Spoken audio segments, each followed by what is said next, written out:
कई विभाग हैं जिन विभागों को लेकर के भारतीय जनता पार्टी का डिमांड है। 70 दिन में 2,17,000 शिक्षकों की नियुक्ति हुई और टोटल 3,60,000 65,000 नियुक्तियां हुई है।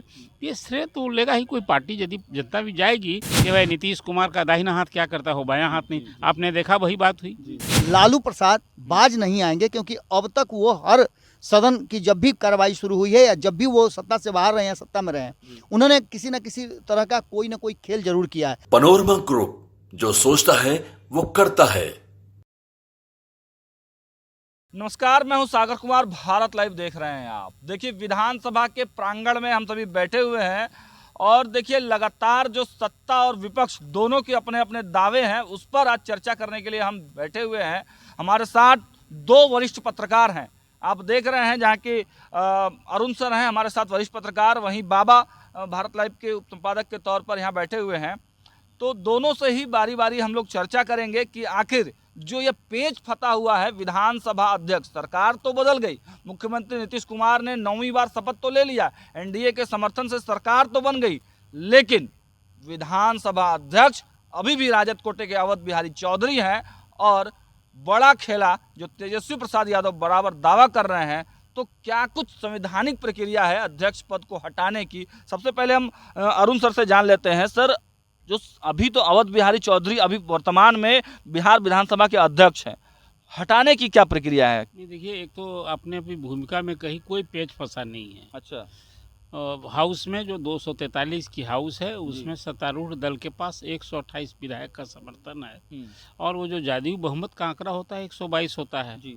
अभी राजद से जब नीतीश कुमार साथ हुए उसके पहले यही इसी 128 विधायकों के समर्थन बूते से सरकार चल रही थी और नीतीश कुमार ने जब पाला बदला, जब वो राजद कांग्रेस के साथ आए तो उसकी संख्या जब बढ़कर 160 हो गई थी। अब फिर 9वीं बार चीफ मिनिस्टर बन गए तो बहुमत था और राज्यपाल के यहाँ भाजपा की ओर से समर्थन पत्र लिखा गया। फिर उसी तरह से हमने लिखा और एक निर्दलीय विधायक, तो उसी 128 की जो संख्या थी, फिर नीतीश कुमार सत्तारूढ़ हो गए बीजेपी के साथ और उसी दिन भाजपा की ओर से नंदकिशोर यादव जो पूर्व मंत्री हैं, बीजेपी के वरिष्ठ नेता हैं, उन्होंने स्पीकर के खिलाफ जो राजद कोटे से अवध बिहारी चौधरी उनके हटाने के लिए अविश्वास प्रस्ताव लाने की नोटिस दे दी है। जो विधानसभा की कार्य संचालन नियमावली है उसमें है कि अध्यक्ष के खिलाफ जो हटाने की प्रक्रिया तय है कि नोटिस देने के 14वें दिन हाउस में वो विचार के लिए आएगा। और जो प्रक्रिया है अध्यक्ष तब तक अध्यक्ष हैं और वो सारा दायित्व काम करते रहेंगे जब तक अध्यक्ष हैं। तो अब जब वो नोटिस आएगा तो नोटिस आने पर उसी दिन जो 10 फरवरी से हाउस हो रहा है 1 मार्च तक चलना है, उस हाउस में पहले ही दिन इस पर नोटिस पर सदन में होगा कि सभा सचिव लिखेंगे कि अविश्वास प्रस्ताव आया है। तो उस पर सदन में जो प्रक्रिया है 38 सदस्य यदि उस नोटिस के पक्ष में खड़े होकर समर्थन करते हैं तो सदन में विचार की वो प्रॉपर्टी हो जाएगी। अच्छा, और हाँ, चर्चा होगी, चर्चा होनी है, उसमें कोई दूसरा विकल्प नहीं है। हाँ, उसके लिए चाहिए, हाँ, खड़े होने चाहिए, बिल्कुल। तो आप सभी जानते हैं कि उस तो प्रस्ताव के पक्ष में 128 विधायक हैं। तो जब ये संख्या बल है तो कहीं कोई पेच नहीं। अब रही बात रणनीति की बात, जो आपने अभी याद दिलाया कि तेजस्वी यादव ने खेला होने की बात की थी, तो राजनीति में कुछ नैरेटिव दिया जाता है अपने कार्यकर्ताओं के लिए, अपने समर्थकों के लिए। मैं मानता हूँ उसको सिर्फ यही संदर्भ में दिया गया है। फिलहाल मुझे कोई खेला की गुंजाइश नहीं दिखती है। यदि ये खेला की गुंजाइश कभी रही होती तो फिर ये नौबत नहीं आती। अब तो चर्चा आपने सुनी थी कि जदयू तोड़ने की साजिश हो रही है, तैयारी हो रही है। ललन सिंह उसमें कहाँ हुआ? ललन सिंह तो आज नीतीश कुमार के साथ घूम रहे हैं और राजद पर, कांग्रेस पर हमला बोल रहे हैं। तो अब तो उसी पाले में है।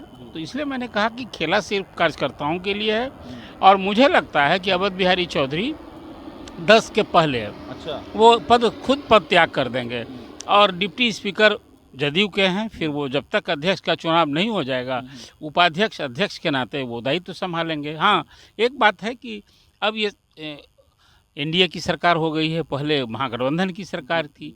तो उसी दिन, पहले दिन 10 तारीख को ही मुख्यमंत्री सदन में अपना बहुमत दिखाने के लिए विश्वास का प्रस्ताव लाएंगे। देखिए, विपक्ष लाता है अविश्वास का प्रस्ताव और सत्ता पक्ष लाती है, मुख्यमंत्री पेश करते हैं कि सदन में हम अविश्वास पर हम बहुमत साबित करने के लिए तो विश्वास प्रस्ताव लाएंगे और उस दिन तब उस पर 2 घंटे की, वो भी है कि 2 घंटे की 3 घंटे की चर्चा होगी सदन की सहमति से और वहाँ बहुमत दिखाएंगे। तो मुझे लगता है कि कोई अब राजनीतिक पेंच का, कोई संवैधानिक पेंच का, जो सब कुछ संवैधानिक प्रक्रिया से हो रही है। और मुझे लगता है कि आपको याद होगा अभी जो विजय कुमार सिन्हा उप मुख्यमंत्री बने हैं, उनको भी इसी तरह से फेस करना पड़ा था। और ठीक जिस दिन ये नोटिस आनी थी उसके पहले उन्होंने पदत्याग कर दिया था। उन्हें तो हाउस में अपनी बात भी रखी थी। मुझे नहीं लगता है कि अवध बिहारी चौधरी उस नौबत को झेलेंगे कि वो उस दिन आएंगे और सदन में अपनी बात रखेंगे। तो राजनीतिक घटनाक्रम है, अब सभी जानते हैं कि सत्तारूढ़ एनडीए के पास बहुमत है तो पद त्याग करेंगे। और जो फिर यदि पार्टी ने ये तय कर रखा हो कि नहीं हमको कन्फ्रंट करना है तो पार्टी जैसा कहेगी अवध बिहारी चौधरी वो वैसा करेंगे। तो फिर वो फेस करेंगे जो स्थिति होगी। तो उस दिन देखना होगा कि क्या होता है। लेकिन मुझे फिलहाल कोई राजद की ओर से खेल की अभी तक कोई गुंजाइश बनती नहीं दिख रही है।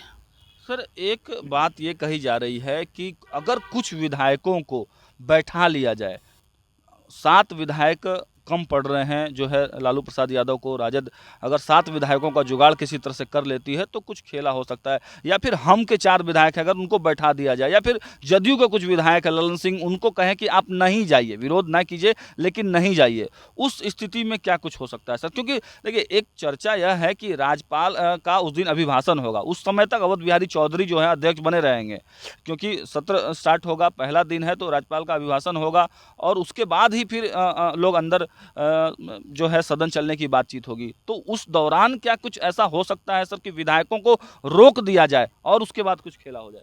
देखिए विधायक के रोकने की बात होगी तो लगे हाथ जैसी जो आप कयास लगा रहे हैं, जो फिर मैंने आपसे कहा इसकी संभावना मुझे दूर दूर तक नहीं दिखती है। यदि यही रणनीति विपक्ष की ओर से की जा रही हो तो आप ये भी चर्चा तो है कि राजद को तोड़ने की कोशिश हो रही है, वाम दल में भी सेंधमारी की कोशिश हो रही है। तो जो सत्ता में अभी दल नीतीश कुमार इस पाले बदले हैं और अब भाजपा भी साथ है तो उनकी भी प्रतिष्ठा इसमें लगी है। तो क्या वो सत्ता को इस तरह से गंवाने देंगे? आपको याद होगा पहली बार नीतीश कुमार जब बने थे तो यही बहुमत नहीं साबित किए थे तो उन्होंने इस्तीफा कर दिया था। वो नौबत मुझे नहीं दिखती है। और फिर अब तो दोनों पार्टी है यहाँ, यदि फिर से बीजेपी आई है सत्ता में नीतीश कुमार के साथ, ये पाला बदलने वाली कोई हाउस में तो उनकी मेमोरी चली जाएगी, उनकी मेमोरी चली जाएगा। ऐसा नहीं हो कि खड़े होकर वोट देंगे, वो स्थिति नहीं। आपको याद होगा जब वोटिंग होती है तो सबको फिर खड़े होकर नहीं, दोनों सदन में पक्ष वाले इधर विपक्ष वाले, वो एक प्रक्रिया तय होती है। वो नौबत नहीं आनी है मुझे लगता है। और अभी खैर राजद कोई सदन के अंदर और न तो सड़क पर वैसा कोई विरोध प्रदर्शन, अभी जो उसकी रणनीति है कि इस पूरे 17 महीने में राजद इस सत्ता में सहभागी बनके उसने जो कुछ ही सरकार में अपना प्रदर्शन किया है जनता के बीच में ना, इसमें एक बात मैं कहूँगा सागर जी कि इसमें कोई संदेह नहीं है कि अभी जो मौजूदा पिछली सरकार थी जिसमें राजद सत्ता में सहभागी था तो नौकरी का एजेंडा राजद ने लोकसभा विधानसभा के चुनाव में किया था और वो एक दबाव था। उसके बाद उसको एनडीए ने तत्काल जो सत्ता में था उसको उस एजेंडे को अपने एड्रेस किया था। तब कहा था कि हम 10 लाख नौकरी और 9 लाख, हमने 19 लाख लोगों को हम देंगे, तो 10 ही लाख बोल रहे हैं। लेकिन नौकरी का एजेंडा तो राजद ने ये उसका था। और आज जो वो दावा कर रहे हैं तो जिसकी सरकार होती है श्रेय तो उसे मिलता है। लेकिन राजद ये दावा कर रहा है कि उसके सत्ता में सहभागी बनने के बाद ये नौकरी का एजेंडा बना और 70 दिन में 2,17,000 शिक्षकों की नियुक्ति हुई और टोटल 3,60,000-65,000 नियुक्तियां हुई है। ये श्रेय तो लेगा ही कोई पार्टी, यदि जनता भी जाएगी तो कहेगी सत्ता में। रही बात जातीय सर्वे की बात आप कहेंगे, आरक्षण की, तो ये तो राजद का एजेंडा था। यदि नीतीश कुमार का मीटिंग पॉइंट यदि जदयू और राजद में हुआ था तो ये एक बड़ा इशू था, आपको याद होगा। तेजस्वी ने इसको लेकर सड़क पर विरोध करने की ठानी थी और फिर मुख्यमंत्री ने समझाया था, कहा था तो ये तो मेरा भी एजेंडा है। दोनों की एक वो कहीं ना कहीं राजद और जदयू में उस समय एक सहमति, एक मीटिंग पॉइंट बना था, उसमें एक कंसेंसस भी था। अच्छा, इसलिए राजद उसको, अब पब्लिक में चुनाव है, अभी लोकसभा का चुनाव है, आने वाले दिन में फिर अगले साल विधानसभा के चुनाव में, तो राजद अभी उसी रणनीति पर चल रहा है कि कम ही समय में, लेकिन तेजस्वी ये मैसेज देना चाहते हैं कि उप मुख्यमंत्री के रूप में एक 17 महीने के कार्यकाल में हमने जो परफॉर्म किया है, तो हम जब फिर सत्ता मिलेगी तो हम ये करेंगे। इसलिए कि राजद का जो शासन रहा है लालू जी राबड़ी जी का, तो आरोप से घिरा बहुत, जो आपका उस समय का क्या जनमानस रहा है, क्या नरेशन था, मिस रूल था, जंगल राज था, लॉ एंड ऑर्डर की समस्या थी। तो अब राहुल ये तेजस्वी जो हैं उस तरह के आरोप से पार्टी को मुक्त करना चाहते हैं। वो कहते हैं कि हम A-Z की पार्टी बनाना चाहते हैं। ये सब एक बदली परिस्थिति में मुझे लगता है राजद अभी अपनी इस रणनीति पर चल रहा है। एक जो जानकारी है, संवैधानिक जो जानकारी हमारे दर्शकों को ये दे दीजिए सर, कि ठीक बात है जो आप कह रहे हैं कि खेला नहीं होगा, लेकिन आखिर कौन कौन सी वो परिस्थितियां हैं जिसमें खेला हो सकता है? कितने विधायकों को इधर से उधर किया जाए तो खेला हो सकता है, कितने विधायकों को रोक के घर पे बैठा लिया जाए तो खेला हो सकता है। संवैधानिक प्रक्रिया के अनुरूप कौन कौन सी वो परिस्थितियां उत्पन्न हो जाएंगी तब खेला हो जाएगा। देखिए, ये एक कल्पना की स्थिति में आपका ये सवाल है कि सदन में कब संवैधानिक संकट होता, कानूनी बाधा।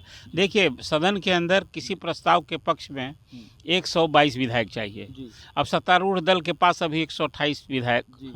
अब उसमें यदि जो आकलन है कि 6, 7, 8 यदि पाला बदलते हैं तो सरकार के अस्तित्व पर खतरा पड़ जाएगा। सीधा गणित है। अब वो कैसे करेंगे? देखिए, सभी पार्टियों के नाम व्हिप जारी है, व्हिप के अनुरूप उन्हें अनुसरण करना है।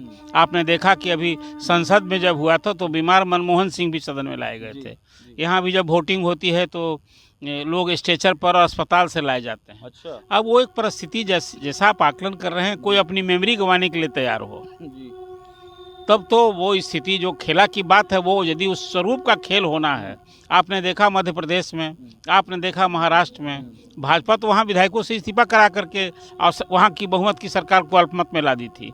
16-17 विधायक आप याद करेंगे जब उस समय सिंधिया के साथ जो विधायक गए थे। तब यदि वैसा कुछ खेल होने की बात है, देखिए अब चुनाव इधर लोकसभा का है। राजद अभी अपने जो उसके 80 विधायक हैं, 78 विधायक हैं, उसको एकजुट रखना चुनौती है।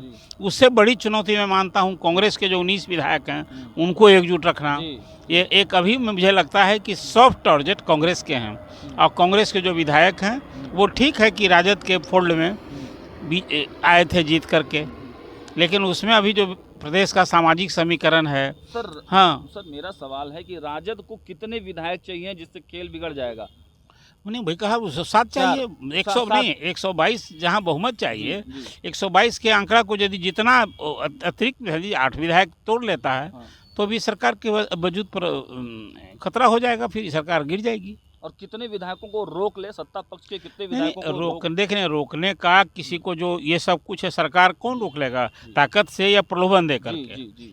ताकत हम के जो 4 विधायक हैं अगर उनको रोक लिया गया, हम पर संदेह करना मुझे लगता है। फिर जीतन राम मांझी जी, आपको वो याद करना चाहिए कि जीतन राम मांझी जी को सीएम पद से पदत्याग देने के लिए बाध्य हुए थे तो वो लालू प्रसाद थे, जो लालू प्रसाद ने नीतीश कुमार का साथ दिया। अन्यथा वो असेंबली बगैर आए हुए उन्होंने जो राजभवन जाकर इस्तीफा किया था तो लालू प्रसाद के कारण वो बाध्य हुए थे। इसलिए वो जब भी हम पर जो हम तो कह दिया कि मैं नरेंद्र मोदी के साथ रहूँगा, उनके सुपुत्र यहाँ मंत्री बने हैं, फिर 1 और 2 मंत्री का पद वो मांग रहे थे, एक और दिया है। खुद एक अभी चाहे वो अभी मंत्री सुमन बने हैं, वो लोकसभा का चुनाव लड़ें या कोई उनका और जिसको मांझी जी चाहें। फिर आने वाले दिन में मांझी जी के लिए स्कोप है कि जब केंद्र में यदि सत्ता में बीजेपी होगी तो उनको वहाँ भी कोई राज्यपाल का पद, कुछ और पद भी मिल सकता है। इसलिए मांझी अभी अब सॉफ्ट टारगेट नहीं रह गए हैं। आपने देखा कि सरकार बनने के पहले चर्चा आई थी कि राजद की ओर से ऑफर दिया गया, तो उस ऑफर तो उन्हें ठुकरा दिया था। इसलिए यदि मांझी पर कोई दाव लगाने की चर्चा हम आप कल्पना में करते हैं तब मुझे लगता है कि शायद ये सच के करीब नहीं होगा। चलिए, तो देखिए बाबा से भी हम सवाल पूछ लेते हैं। बाबा, मंत्रिमंडल का विस्तार नहीं हो रहा है, इतना समय क्यों लग रहा है? आखिर क्या फ्लोर टेस्ट के दिन का इंतजार किया जा रहा है? देखिए सर, अगर अरुण भैया ने लगभग सभी उन पहलुओं को समझा दिया है जो वर्तमान परिस्थिति बनी हुई है, और आने वाले 10 तारीख को जो कुछ भी होगा इस सदन में वो सारी चीज़ें इन्होंने समझा दी है। अब उसमें वो सारे नियमों के अनुकूल हैं, लेकिन जहाँ तक कयासों का बाजार है, कयासों के बाजार में अभी भी सिर्फ तेजस्वी यादव और उनके परिवार के लोगों को और राजद के लोगों के ये कह देने से कि अभी खेल बाकी है, कहीं ना कहीं एक संशय की स्थिति पैदा जरूर होती है। हालांकि ये हाइपोथेटिकल है और वर्तमान परिस्थिति परिस्थिति में ऐसा कुछ दूर दूर तक दिखाई नहीं दे रहा है। लेकिन जैसा कि अरुण भैया ने याद भी दिलाया 2000 का जो प्रसंग था, जिसमें नीतीश कुमार 7 दिनों के लिए मुख्यमंत्री बने थे और 7 दिन में उन्होंने इस्तीफा खुद ही दे दिया, उनके 7 लोग घट भी रहे थे। ये सारी प्रक्रियाएं हैं और आज भी उसी को लेकर के लगभग चीज़ें चल रही हैं। 14 दिन का समय है और 14 दिन के समय में जो बातें कही जा रही हैं, देखिए सवाल है कि हर कोई अपने अपने हिसाब से सोचता है। कोई नहीं जानता था कि नीतीश कुमार इस्तीफा दे देंगे, कोई नहीं जानता था कि नीतीश कुमार एक बार फिर से भारतीय जनता पार्टी के साथ आकर के सरकार बनाएंगे। लेकिन इन सारी परिस्थितियों को तो हमने देखा ना। अब जो वर्तमान परिस्थिति बन रही है और आंकड़ों के जो खेल की बात की जा रही है, ठीक है, ये बात हम मानने के लिए तैयार हैं, जैसा कि भैया ने कहा भी कि संभावनाएं दूर दूर तक नज़र नहीं आ रही है। लेकिन जीतन राम मांझी और नीतीश कुमार कहीं ना कहीं इस तरह के फैसले लेते हैं जो कहीं ना कहीं चौंकाने वाले होते हैं। जीतन राम मांझी के बारे में भी आप कह सकते हैं, आने वाला समय जो आ रहा है जिसमें आप देख लीजिए कि 6 राज्यसभा के सदस्यों को चयन करना है, उसके लिए भी सारी प्रक्रिया लगभग शुरू हो चुकी है। इसके बाद जैसे ही चुनाव खत्म होगा लोकसभा का, तुरंत आपको 11 MLC की सीट खाली होगी, वहाँ लेकर के भी बहुत सारी बातें कही जा रही हैं। तो ये सारा समीकरण जोड़ करके एक हाइपोथेटिकल बात जरूर है और जिसके कयास भी लगाए जा रहे हैं कि 10 तारीख को जब फ्लोर टेस्ट होगा तो उसमें लालू प्रसाद बाज नहीं आएंगे, क्योंकि अब तक वो हर सदन की जब भी कार्रवाई शुरू हुई है या जब भी वो सत्ता से बाहर रहे हैं, सत्ता में रहे हैं, उन्होंने किसी न किसी तरह का कोई ना कोई खेल जरूर किया है। 2020 में भी 22 में भी आपको याद होगा कि जिस तरह की बातें हुई, 2020 का याद कर लीजिए, उन्होंने भारतीय जनता पार्टी के कई विधायकों से संपर्क किया था, जिसका कि आपने देखा भी होगा कि पीसी करके भारतीय जनता पार्टी और सुशील मोदी ने उसका जवाब दिया था। तो ये संभावनाएं हैं और संभावनाओं पर हकीकत बहुत दूर होता है। बाबा, मंत्रिमंडल का विस्तार में इतना देर क्यों है? क्या फ्लोर टेस्ट से पहले क्या विधायकों को बांध कर रखना चाहते हैं सत्ता दल के लोग? आप जो कह रहे हैं ये बात हो सकती है, क्योंकि हालांकि भैया ने एक बहुत बढ़िया बात कही कि अब ये नीतीश कुमार की नहीं, अब ये भारतीय जनता पार्टी की मजबूरी है कि वो इस सरकार को बरकरार करके रखे, क्योंकि आने वाला 2024 और 25 का जो चुनाव है, इन दोनों चुनाव में जो नीतीश कुमार को इस खेमे में लाया गया है या नीतीश कुमार आए हैं, तो ये सोच करके आए हैं कि 2024 और 2025 में किस तरह से किला फतेह किया जाए। इन सारी संभावनाओं को लेकर के आप ठीक कह रहे हैं कि हो सकता है कि मंत्रिमंडल के विस्तार में कोई पेंच फंसा हुआ हो। एक पेंच तो हमारी ऑफ द रिकॉर्ड बात हो रही थी भैया से, तो इन्होंने बताया भी था कि कई विभाग हैं जिन विभागों को लेकर के भारतीय जनता पार्टी का डिमांड है, लेकिन वो सारी चीज़ें सिर्फ इस बार बजट को पहले पास कर लेना है, बजट को फ्लोर पे रख देना है। इसलिए विजय कुमार चौधरी ही वित्त मंत्री के रूप में अभी काम करेंगे। बहुत सारी ऐसी बातें सामने आपको आएंगी। 10 तारीख तक इंतजार कीजिए, बहुत कुछ स्पष्ट नजर आएगा। हाँ, आपने जो कहा है मंत्रिमंडल विस्तार की बात, तो हम चाहेंगे कि मंत्रिमंडल विस्तार पर भैया बेहतर बता सकते हैं कि उसमें क्या संभावनाएं हैं। विस्तार तो अभी 9वीं बार चीफ मिनिस्टर बने, अब 9 दिन इंतजार करने की बारी आ गई है। अभी 28 को कैबिनेट का गठन हुआ और वो पहली कैबिनेट ने जो 5 फरवरी से विधानमंडल का बजट सत्र था, स्पीकर को हटाना था, इसलिए उन्होंने उसको टाल दिया और आगे बढ़ाया 10 तारीख किया है। अब मंत्रिमंडल में जो अभी सीएम सहित 9 मंत्री हैं, तो 8 तो निर्विभागीय मंत्री हैं, सारा विभाग अभी मुख्यमंत्री के अधीन है। और आपने देखा कि 3 दिन में 1000 से अधिक अधिकारियों के तबादले हुए। वो यूँ मंत्रिपरिषद एक सामूहिक जिम्मेवारी होती है, क्योंकि सही फैसले तो मुख्यमंत्री अकेले ले रहे हैं, इसमें मंत्रिपरिषद की कहाँ सहभागिता है। वो ठीक है कि गृह विभाग और कार्मिक तो पहले से भी सीएम के जिम्मे रहा और अभी तो सभी विभाग उन्हीं को देख रहे हैं। तो 1000 जो तबादले हुए उसमें आप देखिए लगभग 488 सर्किल ऑफिसर अंचलाधिकारी का तबादला। ये खासकर चुनाव की दृष्टि से अंचल स्तर पर तो एक तो बड़ा महत्वपूर्ण पद माना जाता है। फिर कई एसडीओ बदले गए, कई डीएसपी एसडीपीओ बदले गए और कई जिलों के डीएम और एसपी बदले गए। तो सरकार तो अपना काम कर रही है। अब उसमें सामूहिक अब विभाग कब बटेंगे एक सवाल है, दूसरा विस्तार कब होगा। मुझे लगता है कि अब बीजेपी जो है वो हाई कमान वाली पार्टी है। यहाँ जो कुछ ये लोग एक रूपरेखा तैयार करेंगे तो हाई कमान से सहमति लेनी होगी, तभी यहाँ कोई फैसला हो सकता है।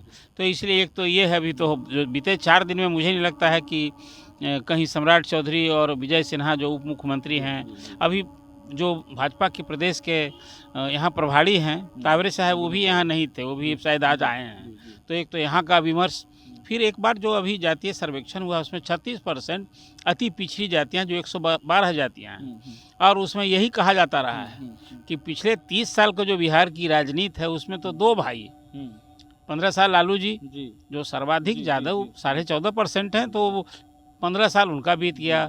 बचा जो शेष काल है अभी वो नीतीश जी जो सबसे लंबे कार्यकाल के चीफ मिनिस्टर हैं। तो एक जो जिस जात से आते हैं वो आपके सामने, तो अति पिछड़ी जात को भी तो सत्ता की भूख है। आबादी के हिसाब से हिस्सेदारी की जब बात करती है तो क्या ये 112 जातियों भी भूख होगी? अब चुनाव सर पर है, तो जो मंत्रिमंडल का विस्तार होगा इसमें अति पिछड़ी जाति का, बीजेपी कुशवाहा जाति को भी कुछ प्रतिनिधित्व बढ़ाएगी।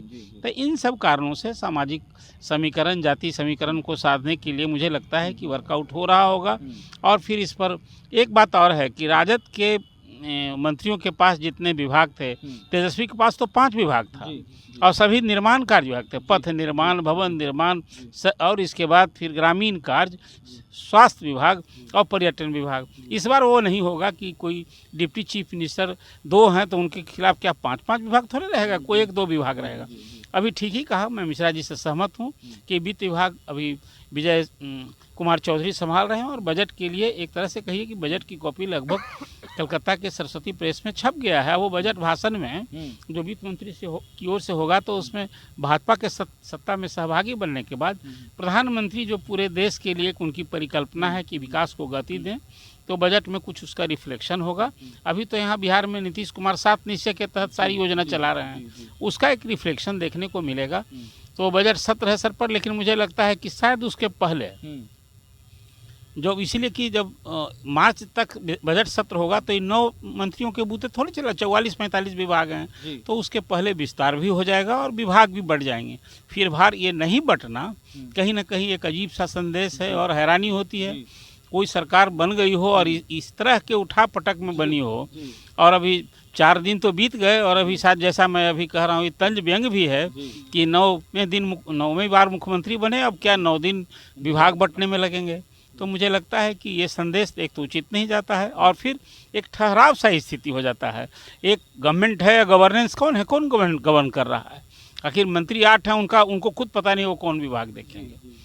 तो इसलिए एक स्थिति है, मुझे लगता है कि राज्य हित में भी नहीं है, प्रशासन के हित में भी नहीं है।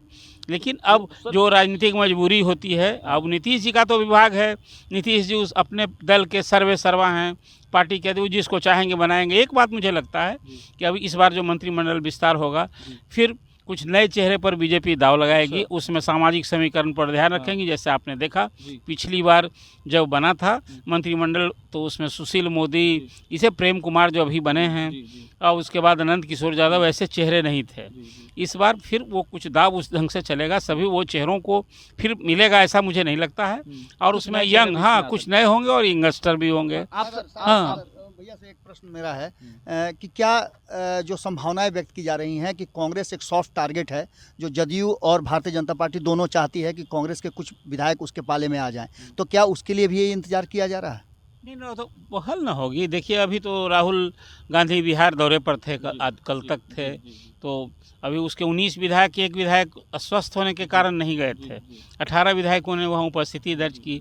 ये तो मिश्रा जी आपको याद होगा जब से ये विधानसभा बनी है तब से कांग्रेस विधायकों के बारे में चर्चा होती रही थी। रिजल्ट आने के बाद कांग्रेस के केंद्रीय नेतृत्व में अपने विधायकों को सहेजने समेटने के लिए सबसे अधिक सजगता दिखाई थी। तो ये जो एक परिस्थिति बनी है ना, तो एक लगता है कि कांग्रेस एक सॉफ्ट टारगेट है, और कुछ उसमें विधायकों से बात होती है। आपने देखा कि जो 2 मंत्री बने थे पिछली सरकार में कांग्रेस के, वो नामचीन चेहरे नहीं थे। जो नामचीन चेहरे थे वो प्रत्याशा में रह गए। अब वो चाहे वो उस समय तत्कालीन विधायक दल के नेता थे शर्मा जी, अजीत शर्मा, फिर विजय शंकर दुबे हैं, कई नाम थे। तो उसमें कोई एक अग्री जाति का बनना था, एक कोई पिछड़ा जाति पिछड़ा बनना था, वो विजय चौधरी का नाम था। तो इस तरह से कोई औरंगाबाद के उनके विधायक हैं, उनकी चर्चा होती थी। तो कुल मिला जुला करके कांग्रेस में अभी भी एक कहीं ना कहीं संशय की स्थिति इवन है, पार्टी नेतृत्व भी इसको लेकर चिंतित है।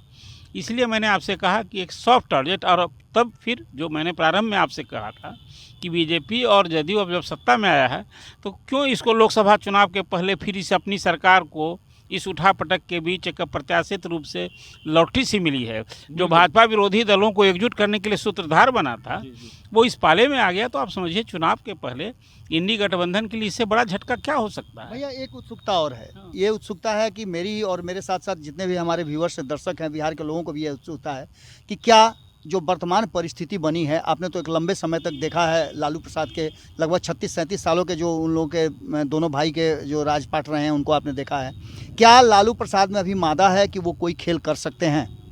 नहीं देखिए, अभी फिलहाल मुझे खेल का जो देखिए व्यक्तिगत नीतीश कुमार भी इसके माहिर रहे हैं। आपने देखा यही इसी वर्तमान विधानसभा में बसपा के विधायक अकेले आए थे, जमा खां उनको उन्होंने मिला लिया और मंत्री बना दिया। लोजपा रामविलास के एक विधायक जीते थे बेगूसराय से राजकुमार सिंह, उनको मिला उन्होंने। तो दोनों भाई का सहयोगी को या मिलाने में दोनों ही जोड़ तोड़ के माहिर। एक को राजनीतिक चाणक कहते हैं, एक को राजनीतिक खिलाड़ी आप कहते हैं। संभावना से इनकार नहीं की जा सकती। राजनीति में तो देखिए संभावना से इनकार नहीं किया जा सकता है, ना अस्थायी दोस्ती होती है ना दुश्मनी होती है। लेकिन फिलहाल सब कुछ के अलावा मैं ये कहूँगा कि कोई अब खेल जो होना था वो हो गया, और खेल नहीं महाखेल हो गया कि जो विपक्ष में बैठा था वो सत्ता में आ गया और सत्ता में जो बैठा था वो विपक्ष में चला गया। फिलहाल लोकसभा चुनाव के पहले अब तो सीट शेयरिंग, चुनाव जीतना ये बड़ी चुनौती है ना। और सरकार बचाने मजबूती से चलाने की इधर नीतीश कुमार और बीजेपी को वो चुनौती भी यदि आप मानते हैं कि 6 की संख्या को और कैसे मजबूत किया जाए, इस दिशा में मैंने आपसे कहा कि सत्ता पक्ष कहीं ना कहीं जो सॉफ्ट टारगेट जो होता है उसी को तो टारगेट किया जाता है। वो टारगेट तो भाई अब वो राजद तो बड़ा दल समूह वाला है, कोई 1, 2, 5, 7 विधायक वो शायद अभी वो भी खेल अभी होने से रहा। लेकिन लोकसभा चुनाव सर पर है, कुछ ऐसे विधायक हो सकते हैं जो चुनाव लड़ने के लिए यदि उनके अपने पाले में बात नहीं बनेगी और उनको लड़ना ही होगा। लेकिन इसके लिए इंतज़ार करना हो, सब कुछ 10 तारीख को ही नहीं हो जाएगा। और 1 मार्च तक कहीं जैसा मैंने आपसे कहा कि 14 दिन विभागों के जो वित्तीय कार्य होंगे, कई बार मत विभाजन होगा, लेकिन यह सत्र निपट जाएगा। और सबकी ताकत तो अब लोकसभा चुनाव पर लगी है। फिलहाल सरकार महाखेल के बाद यहाँ बन गई है। नीतीश कुमार 9वीं बार सीएम बन के उन्होंने एक रिकॉर्ड बना लिया है। और अभी फिलहाल खेल और महाखेल का अभी जो फिलहाल है संभावना तो हमेशा बनी रहती। हम आप तो रोज़ कहते थे कि भाई नीतीश कुमार का दाहिना हाथ क्या करता हो, बायां हाथ नहीं। आपने देखा वही बात हुई।